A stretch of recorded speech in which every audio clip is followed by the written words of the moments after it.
একঘেয়েমি চিকেন কষা খেতে খেতে আর ভালো লাগছে না, এভাবে এই চিকেনটা রান্না করুন, খুব ভালো লাগবে খেতে, খুব টেস্টি হয় খেতে। স্পেশালি একটু অন্যরকম করে রান্নাটা করেছি, আমাদের বাড়ির সবাই কষা খেতে খেতে আর ভালো লাগছে না, ভাবলাম যে এভাবে একটু ট্রাই করি, যদি ভালো লাগে। তো বাড়ির সবাই এত ভালো রেস্টুরেন্ট বা হোটেলের খাবার বাড়িতে বসেই তৈরি করতে পারবেন। তো খুব সিম্পলভাবে, খুব কম মশলা দিয়ে আর ঘরোয়া পদ্ধতিতে। তো এভাবে আমি ফার্স্ট টাইম রান্নাটা করলাম, খুব সুন্দর হয়েছিল, ভাবলাম যে আপনাদের সাথে একটু শেয়ার করি। তো আমাদের বাড়িতে আলু ছাড়া চলবে না, চিকেন হোক মাটন হোক, আলু তো অবশ্যই লাগবে, বাঙালিদের ফেভারিট আলু। তো আলুগুলোকে আমি ডুমো ডুমো মানে বড় বড় করে কেটে নিয়েছি। এবার নুন হলুদ পরিমাণ মতো দিয়ে এবার লাল লাল করে আমি ভেজে নেব।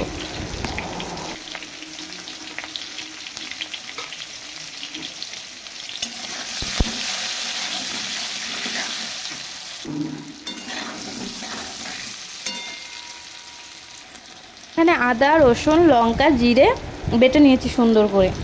তো আলুটা আমার দেখো সুন্দরভাবে লাল লাল করে ভাজা হয়ে গেছে।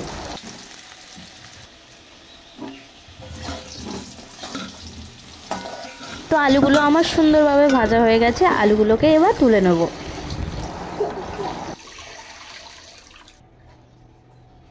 আলু ভেজে আমার অল্প পরিমাণ তেল ছিল, আর সামান্য তেল দেব, এটা সরিষার তেল দিচ্ছি আমি। এবার আমি ফোড়নে দিয়েছি হলো গোটা গরম মশলা, একটা তেজপাতা আর একটা শুকনো লঙ্কা আর সামান্য জিরে। এবার ফোড়নটা লাল লাল করে ভাজা হয়ে গেলে এবার সামান্য পরিমাণ চিনি দেবো, চিনিটা কালারের জন্য, আর টেস্টটাও ব্যালেন্সে আসবে আর খুব সুন্দর টেস্টটাও হবে। তো হালকা মিষ্টি মিষ্টি হবে রান্নাটা, খুব ভালো লাগবে খেতে। তো এবার গোটা গরম মশলাগুলো ভাজা হয়ে গেছে, দেখো ভালো।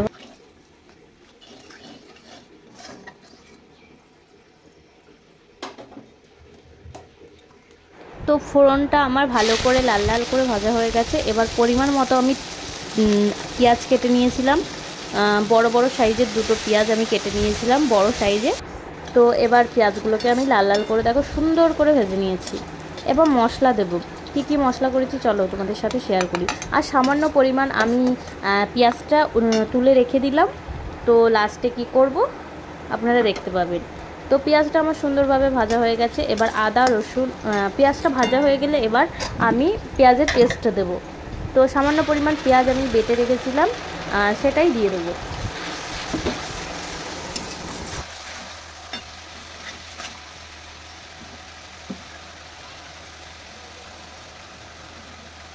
এবার আমি মশলা দিয়েছি আদা রসুন বাটা, সামান্য জিরে গুঁড়ো, এটাই দিয়েছি। এটা দিয়ে আবার ভালো করে সুন্দরভাবে কষতে হবে মশলাটাকে। এবার পরিমাণ মতো লবণ আর পরিমাণ মতো হলুদ দিয়ে আবারও সুন্দরভাবে কষতে থাকবো।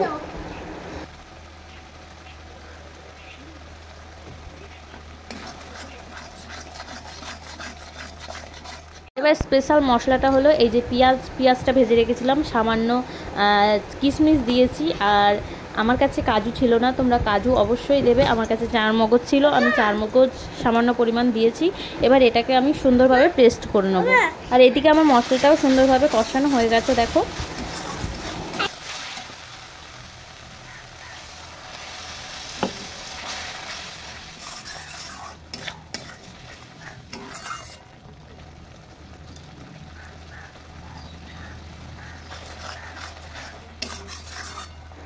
তো আর একটু সামান্য পরিমাণ জল দিয়ে আবারও মশলাটাকে সুন্দরভাবে কষিয়ে নিয়েছি।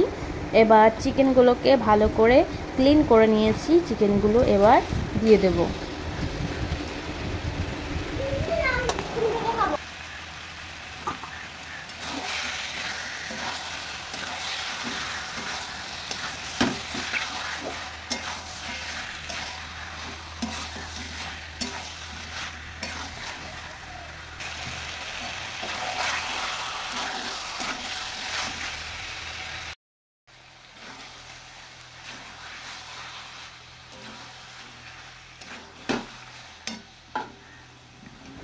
তো চিকেনটা আমি ভালোভাবে কষিয়ে নিয়েছি। এবার আলুগুলো দিয়ে আরও সামান্য টাইম আমি কষতে থাকবো চিকেনটাকে। আপনারা দেখুন এখানে সুন্দরভাবে কষা হয়ে গেছে আমার চিকেনটা। এবার যে মশলাটা আমি করে রেখেছিলাম স্পেশাল মশলা, সেই মশলাটা আমি এবার দিয়ে দিলাম। তো দিয়েও আরেকটু পরিমাণ কষতে হবে চিকেনটাকে। তারপর আমরা জল অ্যাড করব। জলটা অবশ্যই আপনারা গরম জল ইউজ করবেন, এখানে খুব সুন্দর হবে টেস্ট তাহলে। তো স্পেশাল মশলাটা দিলাম, এজন্যই বললাম চিকেনটা একটু অন্যরকম হবে। চিকেন কষা তো আমরা অবশ্যই খেয়েছি, আর সবসময় খেতে ভালোও লাগে না, এসব হালকা আলাদা করে রান্না করলে আলাদা রকম টেস্ট হয়, খেতেও সুন্দর লাগে। তো অবশ্যই আপনারা একবার ট্রাই করবেন, খুব ভালো লাগবে এই চিকেনটা খেতে। তো বাড়িতে সবাই খেয়ে বললো পুরো বাটার চিকেনের মতো লাগছে খেতে।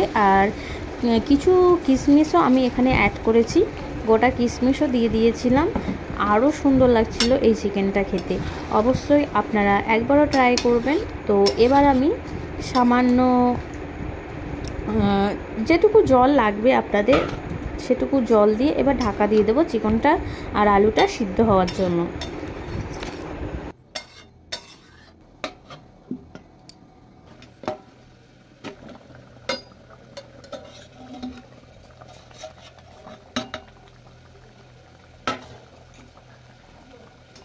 তো চিকেনটা আলুটা আমার ভালোভাবে সিদ্ধ হয়ে গেছে দেখো।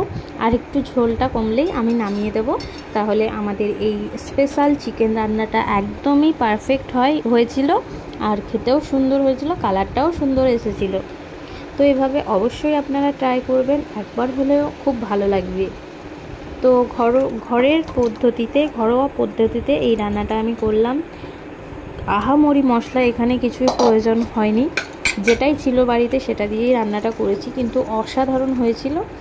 তো কেমন লাগলো এই রেসিপিটা আপনারা একটু কমেন্ট করে জানাবেন, কে কোথা থেকে দেখছেন সেটাও একটু কমেন্ট করে জানাবেন। আজকের মতো এ পর্যন্তই। কেমন লাগলো এই রেসিপিটা একটু কমেন্ট করে বলবেন। তো টাটা এভরিওয়ান, নেক্সট ভিডিওতে আবারও চলে আসবো রান্নার ভিডিও নিয়ে। আজকের মতো এ পর্যন্তই, টাটা।